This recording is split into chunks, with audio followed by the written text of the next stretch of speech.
What if I told you that one of the most iconic lodges in America, a piece of living history perched on the edge of the Grand Canyon, was not swallowed by a wildfire, but by a decision made in silence, a decision that cost us more than just wood and stone.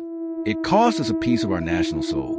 This is not a horror story, but it should be, and it begins on July 4th, 2025, Independence Day. While Americans lit fireworks to celebrate freedom, a single bolt of lightning struck deep within the dry pine forests of the Grand Canyon's north rim. The fire it started was small, containable, the kind of fire that firefighters are trained to handle swiftly. And the Rangers saw it. They knew it had sparked, but they didn't act. Instead, they gave the fire a name, Dragon Bravo. And then they stood back. They called it a natural burn, claiming it was part of forest health. They said the flames would be allowed to run their course, that they would monitor it, but they ignored the howling winds. They ignored the heat. They ignored the fact that the ground had been cracked and dry for months. A spark wouldn't need a day to become an inferno. Just miles away stood the Grand Canyon Lodge, built in 1937, a place that had watched the sunrise over the canyon for nearly a century, a place made of old wood, dry stone, and stories. Families came there to rest, to reconnect, to experience the edge of something sacred. And yet, no one protected it. No water drops. No fire breaks. No early evacuation orders. Just faith. Faith that the fire would behave. But fire doesn't behave. Fire consumes. By July 8th, Dragon Bravo was no longer small. It was roaring, feeding on trees, wind, and the negligence of people in power. Park officials repeated the same line. It's under control. By July 10th, it wasn't.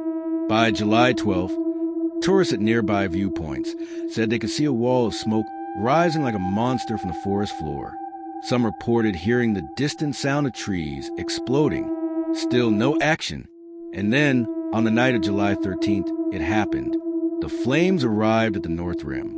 By sunrise, the Grand Canyon Lodge was no more. Flames ripped through it like it was paper. In just hours, 50 to 80 structures were gone. Not just a lodge, but historic cabins, the visitor center, ranger homes, a gas station, even a water treatment plant, which released toxic chlorine gas as it burned. Some firefighters were forced to flee on foot. Hikers, barely warned, were rushed off trails. One woman described running through smoke with a wet shirt over her face as embers rained from the sky. But here's the part that chills the bone. The fire didn't kill anyone, because there was time. Time to act. Time to stop it. Time to save history. They just didn't. And when the smoke cleared, park officials admitted it. They said it was part of a strategy that had worked in the past, a strategy that failed spectacularly in 2025. Arizona's governor launched an investigation. Whispers began to grow. Some blamed federal mismanagement. Others pointed to climate denial at high levels of policy. Some said budget cuts left crews unequipped. But one truth remained. The lodge didn't have to die. It wasn't lightning that destroyed it.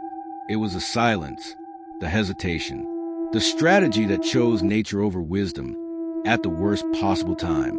And now, all that's left is rubble, ash, and questions.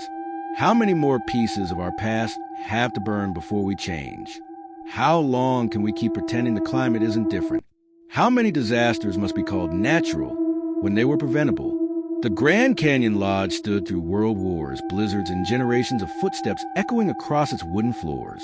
But it couldn't survive indifference. So next time you hear about a wildfire, ask yourself, was it really an accident, or was it allowed to happen? And if we keep allowing it, what else will we lose?